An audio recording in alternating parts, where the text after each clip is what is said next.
शराफत से अगर सरकार ना माने, हमने कहा पहले अपना तरीका अपनाइए, ईवीएम हटाओ, देश बचाओ। अगर ये ना माने तो फिर आगे आप दूसरे युद्ध के लिए तैयार रहो कि सारी बातें छोड़ो, ईवीएम तोड़ो। कि अब की बार 400 पार के वो 500 पार भी कर सकते हैं जब ईवीएम उनकी है और ईवीएम से चुनाव होना है और ईवीएम में बटन कहीं दबेगा, वोट कहीं डलेगी, तो फिर वो चाहे 500 पार बोल लें तो भी चल जाएगा। मैं मान रहा हूँ मोदी की गारंटी है भाई, ईवीएम को हैक कर लेंगे, मोदी की गारंटी है, बटन कहीं दबेगा, वोट कहीं पड़ेगी। आज 33 किसान रोजाना मर जाते हैं, मजदूर फांसी खा रहा है, बेरोजगार युवा फांसी खा रहा है, बेरोजगार युवा देश को छोड़ के भाग रहा है, तो लड़ेगा कौन?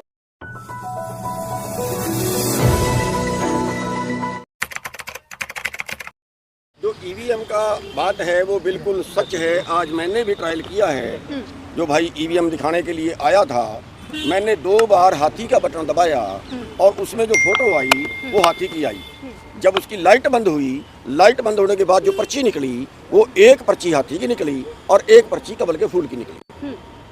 और ये जो गड़बड़ी है, ये देखिए, जब हमारा टेलीफोन कोई भी हैक कर सकता है, जब जो है वो जो नई तकनीक है वो इतनी आगे है कि कहीं बैठे भी कुछ कर सकते हैं, तो ईवीएम को हैक करना कितनी सी बड़ी बात है।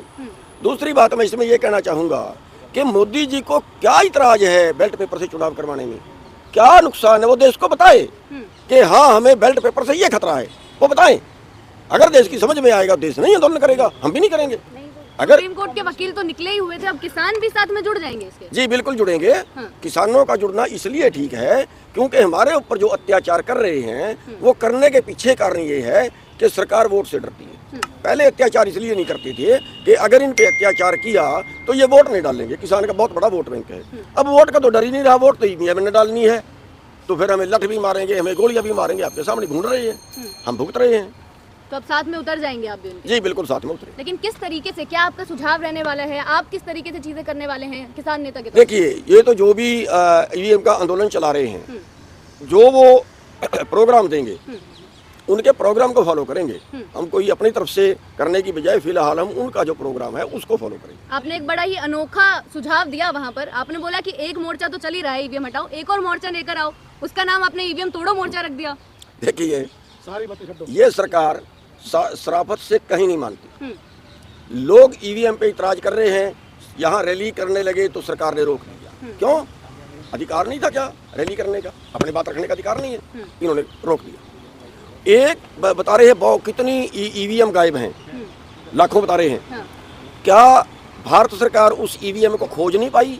इतनी बड़ी चोरी ईवीएम को खोज नहीं पाई है, ईवीएम कहाँ छुपी हुई है?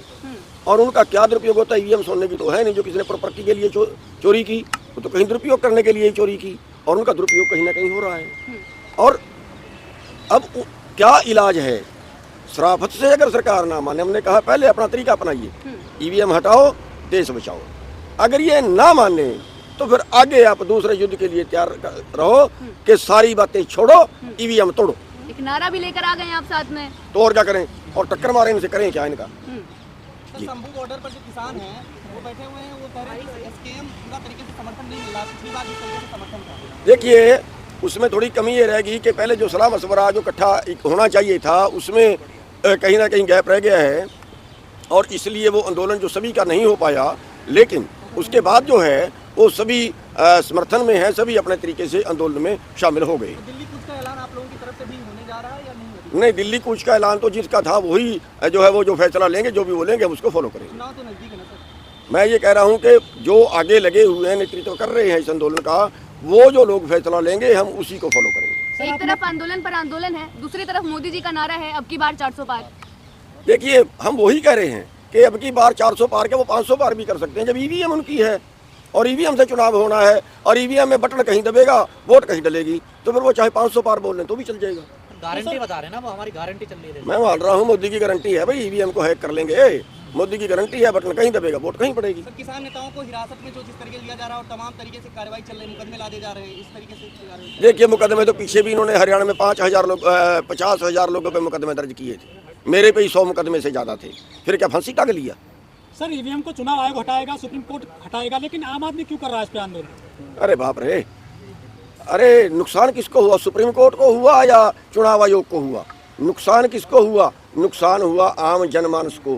क्यों? क्योंकि आम जनमानस का अधिकार छीन के कारपोरेट को दे रहे हैं। आज 9 लोगों के पास 50 करोड़ लोगों के बराबर संपत्ति कर दी है बीजेपी के कानूनों ने, और अभी उन्हीं अमीरों का 15 लाख करोड़ माफ कर चुके हैं पिछले 10 साल के अंदर। और जो आम जनमानस है उसकी हालत क्या है? जिंदा रहने के लिए तड़फ रहा है। आज 23 करोड़ लोग एक वक्त की रोटी खा के गुजारा कर रहे हैं। आज 33 किसान रोजाना मर जाते हैं। मजदूर फांसी खा रहा है, बेरोजगार युवा फांसी खा रहा है, बेरोजगार युवा देश को छोड़ के भाग रहा है। तो लड़ेगा कौन? लेकिन सर जिन पार्टियों को विधायक बनेंगे, सांसद बनेंगे, मंत्री बनेंगे, वो क्यों नहीं आ रहे राष्ट्रीय अध्यक्ष पार्टी? बिल्कुल उन्हीं को आना चाहिए। ईवीएम की लड़ाई में राजनीतिक पार्टियों को ही आगे आना चाहिए। हम इसके बिल्कुल सहमत हैं। चुनाव आयोग तो हर जगह जा रहा है सर, बोल रहा है ईवीएम में गड़बड़ नहीं है। बीजेपी में आसानी से जा रहे हैं। बीजेपी ने हजारों लोगों की 1000 लोगों की फाइलें तैयार की हुई हैं। जो बोलेगा वो या तो जेल में जाएगा या चुप बैठेगा।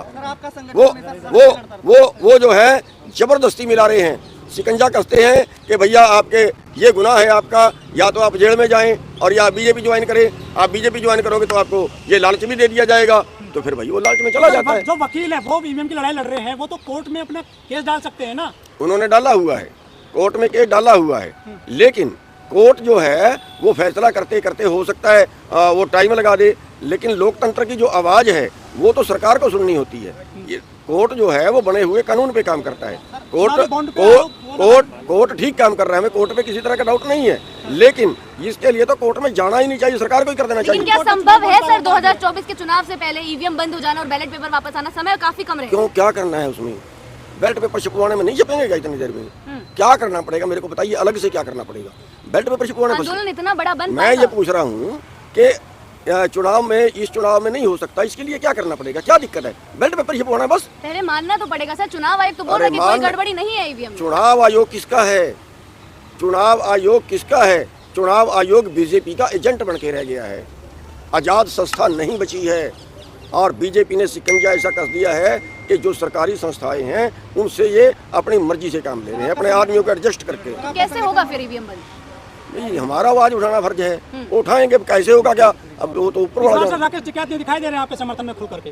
तो ये राकेश टिकैत कैसे पूछिए, मेरे को क्यों पूछ रहे हो? वही चलिए ठीक है, दिखाई देता है। अब भी मजबूत है। ईवीएम को लेकर के तो संगठन किस तरीके से यहाँ पर काम करेगा पूरा? देखिए, ये जो आगे लोग लग रहे हैं प्लानिंग वो बनाएंगे, हम उनका हेल्प करेंगे। लेकिन किसानों का साथ में आना बहुत बड़ी चीज हो जाएगी सर। किसानों का साथ में आना बहुत बड़ी चीज हो जाएगी। हाँ, तो आएंगे किसान, क्यों नहीं आएंगे? देश का मामला है, देश को बचाने का मामला है, हम देश के वफादार सिपाही हैं।